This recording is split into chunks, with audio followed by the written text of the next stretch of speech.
بسم الله الرحمن الرحيم. جمهورية فدرالك الصومالية محكمة قبل كبنادر قيبت عقابتها واحد التشقة ما انتوا تاريخ تهي لبعتني فرتي بشي سديدات لبعض كونية لبعتن كواحد محكمة كل واقعة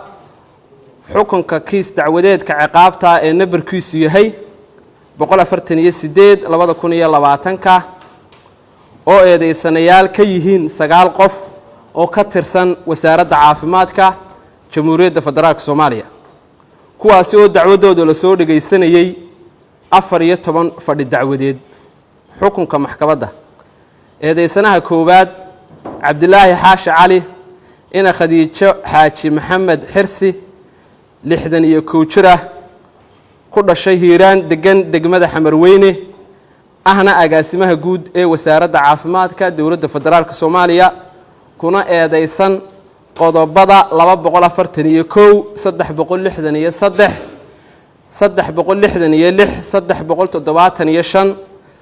366 lala akhriyay 71 xeerka ciqaabta Soomaaliyeed maxkamaddu waxa ay ku heshay qodobada 241 xatooyo xoolo dadweyne iyo qodobka 363 ee xeerka ciqaabta Soomaaliyeed waxa ayna ku xukuntay 9 sano oo xariga iyo ganaax lacageed oo dhan 59,173,000 shilin Soomaali ah una dhiganta $2,366 xukunku waxa uu helinaya ka reebista xafiis dadweyne sida ku xusan qodobka 101 iyo 102 ee xeerka ciqaabta Soomaaliyeed eedeysanaha labaad Maxamuud Buule Maxamuud ina binti Sheekh Nuur Maxamed kontoneriye laba jir ah ku dhashay Xamar degan wada jir ahna agaasimaha waaxda maamulka iyo maaliyadda ee wasaaradda caafimaadka dawladda federaalka Soomaaliya kuna eedeysan qodobada 241 363 366 375 376 lala akhriyay 71 xeerka ciqaabta Soomaaliyeed maxkamaddu waxa ay ku heshay qodobada 241 xatooyo xoolo dadweyne iyo qodobada 363 366 375 waxaana ku xukuntay 18 sano oo xariga iyo ganaax lacageed oo dhan 59,173,000 shilin Soomaali ah una dhiganta $2,366 xukunka waxa uu helinaya ka reebista xafiis dadweyne sida ku xusan qodobada 101 iyo 102 ee xeerka ciqaabta Soomaaliyeed eedeysanaha saddexaad Mahdi Abshir Maxamed ina Xaawa Maxamed Nuur 30 jir ah ku dhashay Xamar degan waa bari ahna madaxa xisaabaadka ee mashruuca wacyigelinta caafimaadka Health Promotion C4D ee wasaaradda caafimaadka dawladda federaalka Soomaaliya kuna eedeysna qodobada 241 363 366 375 376 lala akhriyay 71 xeerka ciqaabta Soomaaliyeed maxkamaddu waxa ay ku heshay qodobada 241 xatooyo xoolo dadweyne iyo qodobada 363 375 waxaana ku xukuntay 12 sano oo xariga iyo ganaax lacageed oo dhan 59,173,000 oo shilin Soomaali ah una dhiganta $2,366 xukunka waxa uu helinaya ka reebista xafiis dadweyne sida ku xusan qodobka 101 iyo 102 ee xeerka ciqaabta Soomaaliyeed afar eedeysanaha afraad Bashiir Cabdi Nuur ina Xaliimo Qaasim Cabdi 34 jir ah ku dhashay Xamar degan hodan ahna xisaabiyaha mashruuca malaria HIV and AIDS ee wasaaradda caafimaadka dawladda federaalka Soomaaliya kuna eedeysnaa qodobada 241 363 366 375 iyo 376 lala akhriyay 71 xeerka ciqaabta Soomaaliyeed maxkamaddu waxa ay ku heshay qodobada 241 xatooyo xoolo dadweyne waxaana ku xukuntay 3 sano oo xariga iyo ganaax lacageed oo dhan 29,575,000 oo shilin Soomaali ah una dhiganta $1,183 xukunka waxa uu helinaya ka reebista xafiis dadweyne muddo 5 sano ah sida ku xusan qodobka 101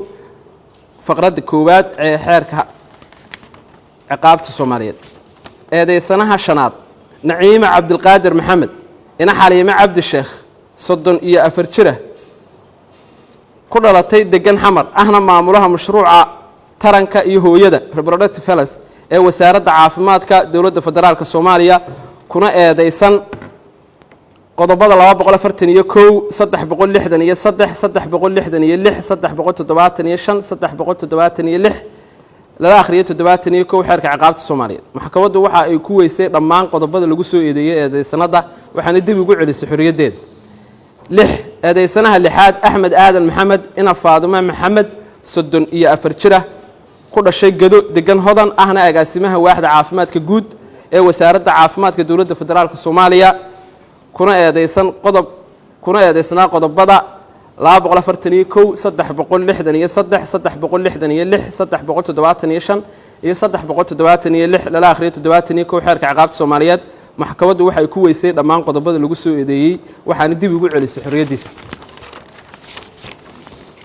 eedeysanaha toddobaad Cabdulqaadir Weheliye Afrax ina Jimco Gaafo kulmiye ahna agaasimaha waaxda saadka iyo adeega caafimaadka ee wasaaradda caafimaadka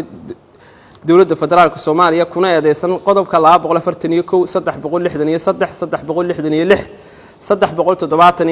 376 lala akhriyo 71 xeerka ciqaabta Soomaaliya maxkamaddu waxa u cadaatay in uu yahay agaasimaha waaxda daaweynta qalabka iyo xarumaha caafimaadka ee wasaaradda caafimaadka waxaana ku weyday dhammaan qodobada lagu soo eedeeyay waxaana dib ugu celisay xorriyadiisa eedeysanaha sideedaad Faarax Yuusuf Maxamed ina Luul Geele Maxamuud 34 jir ah ku dhashay beledweyne degan xamar ahna maamulaha mashruuca wacyigelinta caafimaadka ee wasaaradda caafimaadka dowladda federaalka Soomaaliya kuna eedeysan qodobada 241 366 lala akhriyo 71 xeerka ciqaabta Soomaaliyeed maxkamadda waxa uu cadaatay inuu yahay madaxa qaybta wacyigelinta talaalka wasaaradda caafimaadka dowladda federaalka Soomaaliya waxaana ku weyday dhammaan qodobada lagu soo eedeeyay waxaana dib ugu celisay xorriyadiisa eedeysanaha sagaalaad Sumeeye Axmed Cismaan ina Duniye Cabdulle Cali 27 jir ah ku dhalatay xamar degan howlwadaag ana xisaabiyaha mashruuca TB-da ee wasaaradda caafimaadka dowladda federaalka Soomaaliya kuna eedeysanayd qodobada 241 366 lala akhriyo 71 xeerka ciqaabta Soomaaliyeed maxkamaddu waxa ay ku weyday dhammaan qodobada lagu soo eedeeyay waxaana dib ugu celisay xorriyadeeda maxkamaddu waxa ay kala noqotay xukunsanayaasha damaanadii ay ku joogeen dhammaan dhinacyada waxa u furan rafcaan ku siman